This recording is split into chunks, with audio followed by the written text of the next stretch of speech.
Se nós olharmos as coisas do universo, nós temos duas maneiras de olhar. Uma maneira é olharmos uma coisa que nós vamos chamar aqui de dimensão histórica. E a outra maneira de olhar, nós vamos chamar de dimensão suprema. Todas as coisas que nós temos, por exemplo, eu posso pegar um zafu, que é uma almofada de meditação, e tem tecido sobre ele. Esse tecido, vamos dizer que, seja um tecido natural, ele seria constituído de carbono. E carbono é uma das substâncias do universo. Mas essa substância do universo não existe, por exemplo, dentro do Sol. O Sol é uma estrela que consome hidrogênio, transformando hidrogênio em fusão em hélio. E nós aqui na Terra temos outras substâncias muito mais pesadas, entre elas o carbono. E todos nós somos constituídos predominantemente de carbono. E o carbono surgiu em supernovas no passado que colapsaram, explodiram e logo antes de sua explosão final, elas produziram rapidamente substâncias cada vez mais pesadas, até explodirem e espalharem essas substâncias pesadas, sendo entre elas o carbono e o ferro, do qual todos nós somos constituídos. O sangue de todos vocês é ferro, e o ferro no sangue de vocês enferruja nos pulmões, recebendo oxigênio, e sai distribuindo nas células, e nós exalamos de volta carbono na atmosfera. Árvores recebem e sequestram o carbono da atmosfera e se colocam sob a forma de madeira. Essa madeira moída é transformada em papel e coisas assim. Mas todas elas, todas as formas de carbono, vieram de uma supernova no passado, uma estrela que morreu. E todos aqui são constituídos dessa estrela que morreu. Então, nós somos ou lixo estelar ou poeira de estrelas. Depende de como olhamos.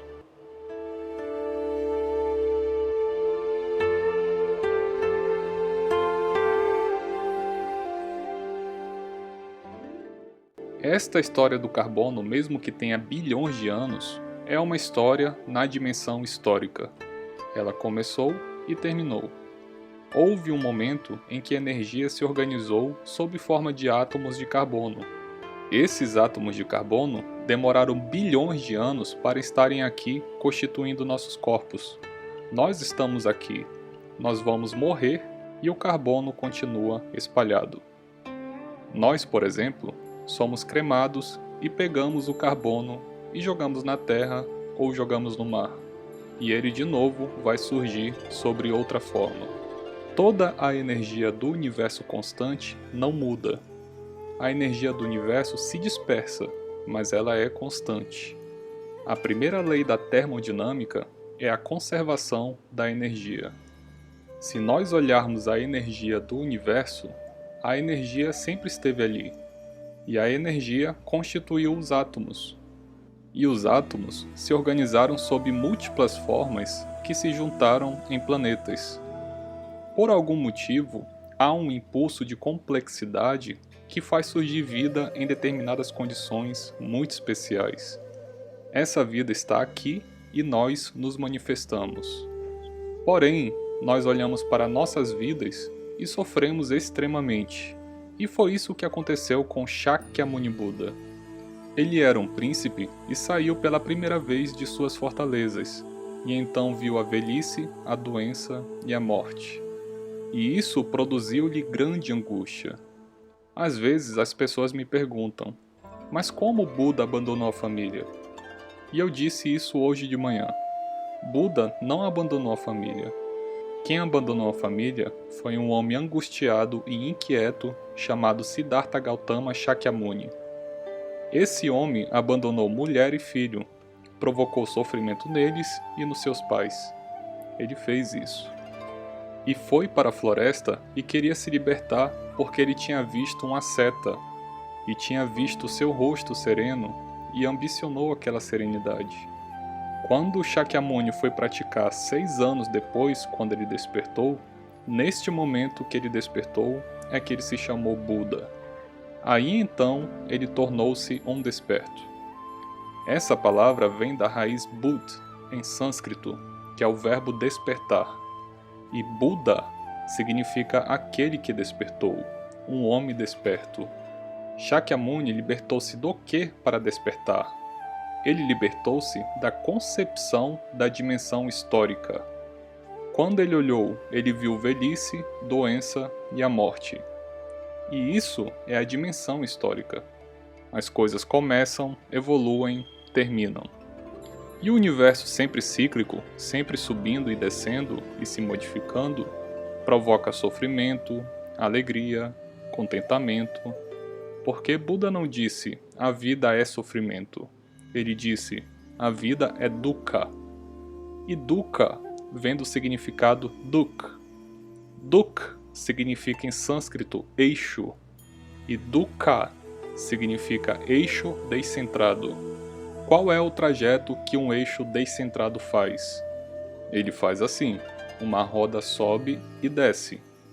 E ao fazer este sobe e desce, nós vemos exatamente como a vida é. Alegria, tristeza, vida, morte, apego, perda, amor, rompimento, sofrimento, sempre assim, sobe e desce. Então, quando o Buda disse, a vida é dukkha, a melhor tradução seria, a vida é cíclica, a vida é insatisfatória, provoca dor exatamente pelo seu sobe e desce. Mas a vida não é constituída só de tristeza, ela é constituída de alegria, não é? Todos sabem disso. A vida é assim.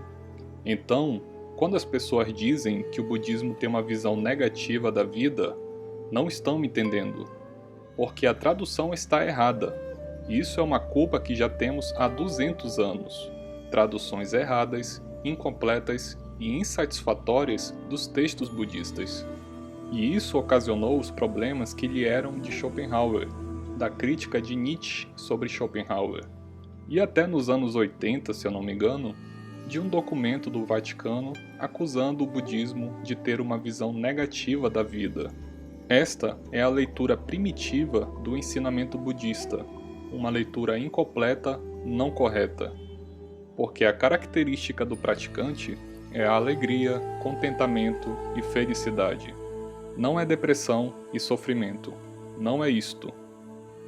Então, quando Buda viu a dimensão histórica, ele se sentiu angustiado e inquieto, a chamada angústia existencial. É por isso que ele foi praticar. Depois de muito praticar e despertar, ele viu uma outra coisa. Ele viu a dimensão suprema. Na dimensão suprema, tomando a analogia pela qual começamos o carbono, nós não somos seres que estão aqui, que nascem e morrem. Nós somos o próprio carbono que está se transformando sempre e que surgiu na estrela bilhões de anos atrás e continuou e continuou. E neste momento é um ser humano sentado ouvindo uma palestra do Dharma. E o que é esse ser humano sentado ouvindo uma palestra do Dharma? Ele é um fenômeno. Ele é um fenômeno no universo. Ele é como uma bolha dentro de uma garrafa de champanhe. Você olha o champanhe e lá dentro tem carbono, tem gás carbônico.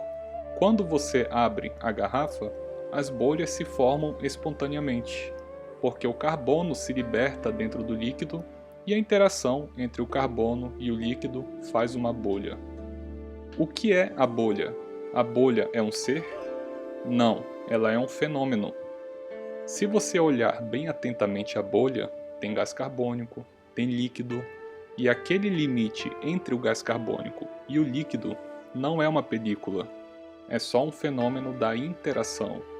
Esta interação sobe no líquido e pof!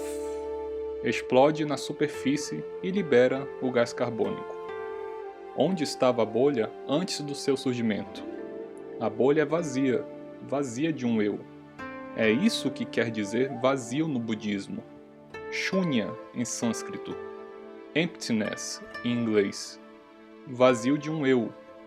A bolha é um fenômeno entre o gás carbônico e o líquido. A bolha surge, se manifesta e desaparece. Aonde vai o líquido? continua lá. E o gás carbônico também continua lá, liberto na atmosfera. Nada foi para lugar nenhum, nada surgiu e desapareceu. Não é isso, porque todos os fenômenos são como bolhas, vazios de um eu intrínseco, de uma entidade inerente que você possa dizer, ela é única, separada, distinta.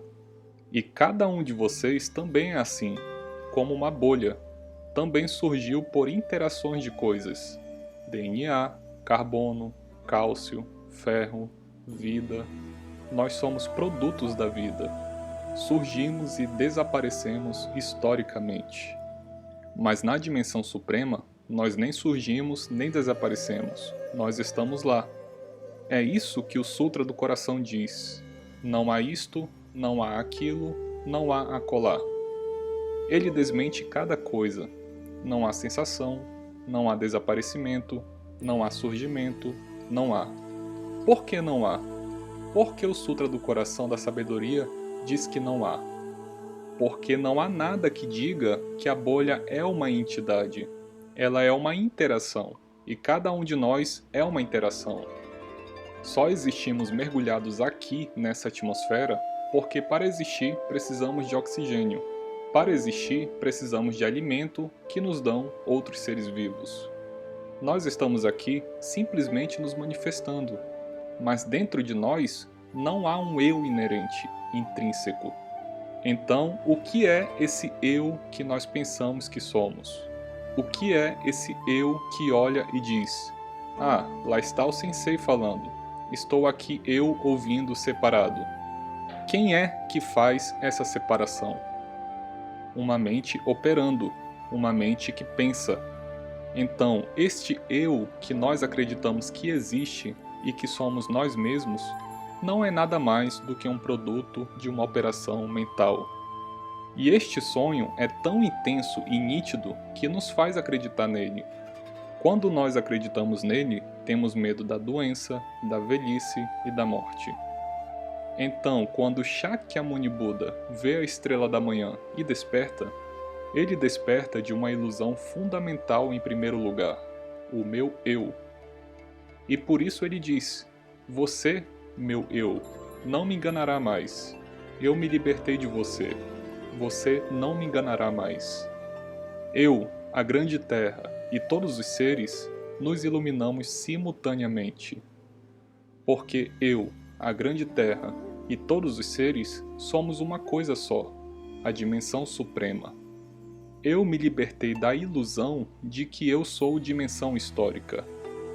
Por isso, quem enxerga a dimensão suprema liberta-se instantaneamente, como diz o Sutra do Coração da Sabedoria, de toda dor e sofrimento.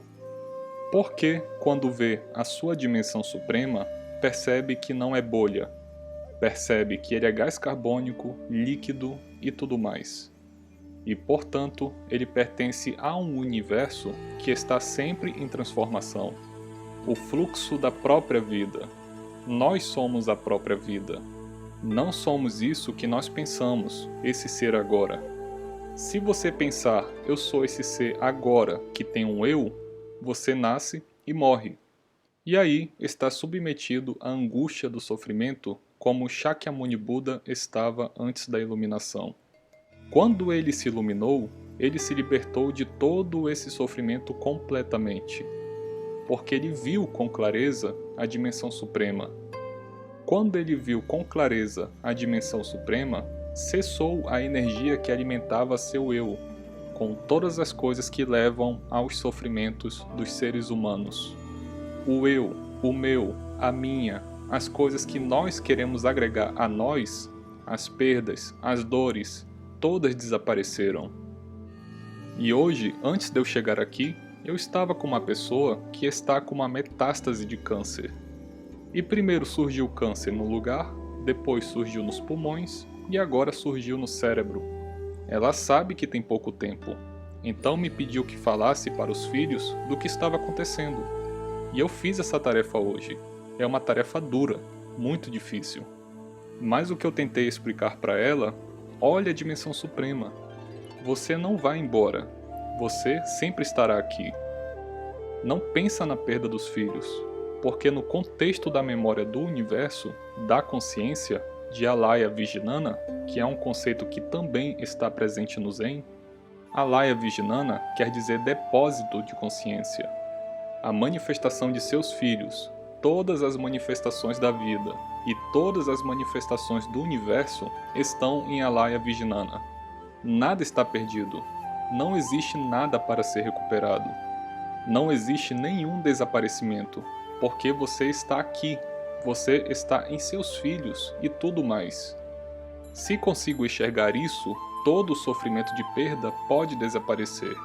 E isto, na verdade, é a iluminação.